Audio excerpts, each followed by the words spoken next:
السلام عليكم، مرحبا بكم في فيديو جديد. اناتي واناتكم ومرضى التنميه. كما وعدتكم دائما الجديد والجديد من اسهل ما يكون. ما كنفوتوش جوج بيضات. غادي نحضر معكم هاد الكيك في المول العجيب اللي كتجي من اروع ما يكون وكتجي هشه، وغادي تجربيها وما غاديش تندمي عليها. اكيد غادي تولي معتمده عليها. وكما كتشوفوا الوليدات كيفرحوا بهاد الاشكال هادو. صراحه كتعجبهم بزاف، خصوصا ملي كتذوقوها. اليوم ان شاء الله يا ربي غادي نحضر معاكم بطريقه مبسطه واسهل طريقه وكتوجد في 5 دقائق، وهذا هو الاهم. حضريها للضيوف الغفله، علاش لا. الا كنتوا اول مره كتشوفوا القناه وعجبتكم المحتوى ديالي، ما تنساوش تفعلوا الجرس باش يوصلكم كل جديد. ولا عجبكم لا فيديو ما تنساوش تبارطاجيو مع الحباب والصحاب وتدعمونا باللايكات ديالكم. وشكرا جزيلا لكم. خليكم مع طريقه التحضير، طريقه سهله وما غاديش تكلفوا المصروف ديالكم فيها. كما كتشوفوا هاد الكيك كتجي من اروع كيك. مذاق الشوكولا، مذاق ديال القهوه. خليكم مع الطريقه بلا ما نطول عليكم، بلا بلا ندوزو لطريقه التحضير. اول حاجه عندي هنا الدقيق على حسب الخليط. عندي بيكين باودر 8 غرام 8 غرام، جوج خمارات حمار باللغه العربيه. عندنا هنا كاس ديال الماء سخون، ضفنا عليه معلقه كبيره ديال قهوه سريعه الذوبان نيسكافي. عندنا هنا كاس ديال الزيت نباتي. عندنا هنا كاس ديال السكر. وعندنا الشوكولات على حسب الذوق، الا بغيتو ديروا جوج معلقه كبيره. غادي تشوفوا الطريقه ديالي انا كيفاش غادي نصاوبها. وعندي جوج بيضات. بالنسبه لجوج بيضات حجم متوسط. الا كانوا عندكم حجم كبير ماشي مشكل، من الاحسن يكونوا حجم كبير، كتجي كيكه مفشفشه ومنفوخه. هادو هما المقادير اللي غادي نحتاج معاكم، ساهلين بساطين، ما فيهم لا تكاليف المصروف ولا حتى شي حاجه. كنجيب واحد بلاطو اولا واحد جفينه، حنا كنقولوا لا جفينه. كنضيفوا جوج بيضات ديالنا، وكنضيفوا كاس ديال السكر، سكر عادي ديال اتاي. وكنضيفوا زيت نباتي، كاس ديال العنبه. وكنضيفوا داك نيسكافي، ولا ما كانش عندكم نيسكافي عصروا واحد الكاس ديال القهوه يكون اصح شي شويه، باش كتجي واحد اللوغو ديال القهوه في هذا الكيك هذا. كتجي روعه روعه روعه، ما غاديش تشبعوا منها الصراحه. وكتوجد دغيا، هذا هو المهم عندنا، بانها كتوجد دغيا. هنا كما كتشوفوا كنخلطوا الخليط ديالنا بشكل عادي بالخلاط يدوي. كما كتشوفوا كنضيفوا هنا الدقيق على حسب الخليط، عينكم ميزانكم.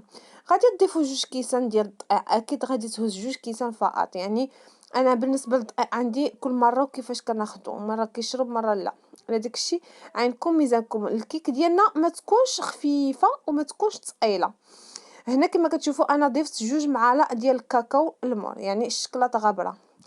جوج معالق كتجي يمكن ديك درهم اولا جوج دراهم، هيدا عند البقال. صافي هنا كنخلطوا الخليط ديالنا كيجي على هاد اللون اسود. كنخلطوا مزيان حتى كينسجم الخليط. كنجيبوا المول ديالنا. بالنسبه للمول اي مول بغيتو، كاينه المول مدور بحال هاد الشكل هذا، وكاينه مربع. كندهنوا المول ديالنا بالزبده اولا بالزيت وكنرشوا عليه الدقيق. وكنضيفوا الخليط بشكل عشوائي جدا. وبالنسبه للفرن ديالنا راه ديجا شعلته كيسخن ليا. غادي نشعلو من التحت ونخليه نطفيه من الفوق باش الكيك ديالنا كتنفخ لينا بهذا الشكل هذا. كنخرجوا الكيك ديالنا، كنتاكدوا بان الكيك طايب. طيبنا الكيك ديالنا كنحطوه جانبا، وغادي ندوزو للحشوه الثانيه. عندي هنا نصف لتر من الحليب. بالنسبه للحليب انا اللي كناخذه باش كتبقى لي الكيكه رخيصه، كناخذ هذا الحليب هذا 2 درهم و50 فرنك ديال البلاستيك. باش كنقتصدوا على راسنا. عندي هنا جوج ديال المعالق ديال النشا اي مايزينا. وعندي هنا درهم ديال الشوكولاط اسود. وعندي معلقه ديال الشوكولاط كاكاو المر، يعني درهم ديال الشوكولاط كاكاو ودرهم ديال الشوكولاط عادي وجوج معالق د مايزينا ونص لتر الحليب. والسكر انا نسيت هنا ما ضفتوش. بالنسبه للسكر كما كتشوفوا هنا جبت السكر، يعني نسيت ما ضفتوش قدامي باش نشرح لكم. هنا كنضيفوا 3 د المعالق حتى 4 د المعالق حتى 5 د المعالق على حسب الذوق. كاين اللي كيبغي الحلاوه وكاين اللي كينقص الحلاوه. كما كتشوفوا هنا انا ضفت 4 ديال المعالق وزيت شي شويه ديال السكر. انا عزيز عليا الحلاوه الصراحه. مع ذلك خصني نقص شويه الحلاوه كنكثر. صافي هذا هو الخليط، كنخلطوا هادشي كامل، هاد العناصر كاملة، كنضيفوا هاد 2 معالق كبار ديال مايزينا، هاد الشكلاط غبرة كما كتشوفوا، معلقة كبيرة.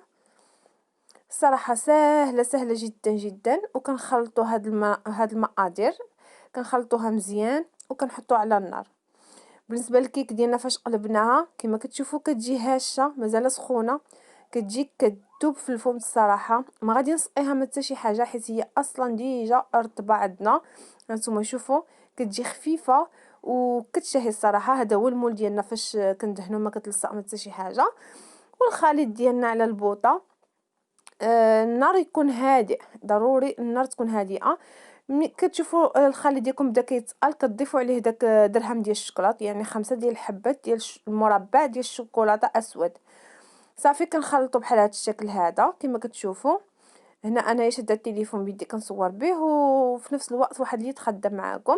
صافي كنضيفوا الخليط بهذا الشكل هذا، هو مازال سخون، ما تخليوش حتى يبرد، الا خليتوه حتى يبرد راه غادي يخسر ليكم، ما غاديش يجيكم هاد الشكل هذا مسرح بحال هذا الشكل هذا.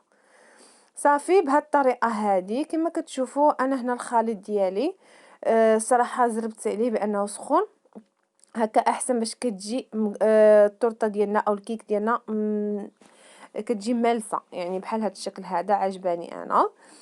صافي هنا كما كتشوفوا من بعد ما خليناها حتى بردت شويه وحيد علينا ديك الروبو، كنجيب واحد دانون شوكولا اللي يكون واخا ديروا عيد ديال درهم. انا عندي هذا هنا كاينه كنجيب باكيه من مرجان كتكتفيني، كندهنوا الجوانب بحال هاد الشكل هذا بشكل عشوائي بالشيته، دانون ما كنزيدوه حتى شي حاجه. هنا انا شاطت لي واحد شويه ديال الكريمه، وكنت عدلت التورته وشاطت لي واحد الكريمه، هنا كنزوق بها. بالنسبه للتزيين كيبقى اختياري، كما بغيتو تزينوا كتزينوا، ممكن تخليوه عا هكاك، ممكن ترشوا عليها الكوك، ممكن تحكوا ليها الشكلاط ابيض، المهم التزيين كيبقى دائما على حسب الاختيار ديالكم. صافي انا هذا هو الشكل اللي بغيت نزوقها به. المهم كنتفنن فيها وصافي. عندي هنا هاد الحبيبات ديال الشكلاط كما كتشوفوا كنزوق بها بهذا الشكل هذا. وهذه هي التورته ديالنا كتوجد بسرعه، وكنخليوها حتى كتبرد وكنقدموها بالصحه والعافيه. شفتوا التورته ديالنا كيفاش جات سهله واقتصاديه، وكتوجد لينا دغيا دغيا في 5 دقائق كتوجديها. وبالنسبه للمقادير يكونوا عندك في المنزل او لا يكونوا عندك في الحانوت، يعني كتاخديهم تو سويت. كنتمنى هاد التورته هادي اولا هاد الكيكه هادي تعجبكم وتبارطاجيوها مع الحباب والصحاب، علاش لا، حيت كتستاهل كتستحق التجربه وكتستحق تبارطاجا. سهله ومذاق خطير جدا. انا دائما كنجيبكم نصائح ودائما كنعطيكم شي حاجه اللي غادي تعجبكم وشي حاجه اللي غادي تنجح معاكم، وكنتمنى نكون خفيفه وظريفه على قلوبكم. وشكرا جزيلا لكم، الى فيديو اخر. الى عجبكم دائما لايك، ولا ما عجبكمش دائما ديزلايك. وشكرا شكرا شكرا جزيلا للمتابعه ديالكم على التعاليق الزوينه.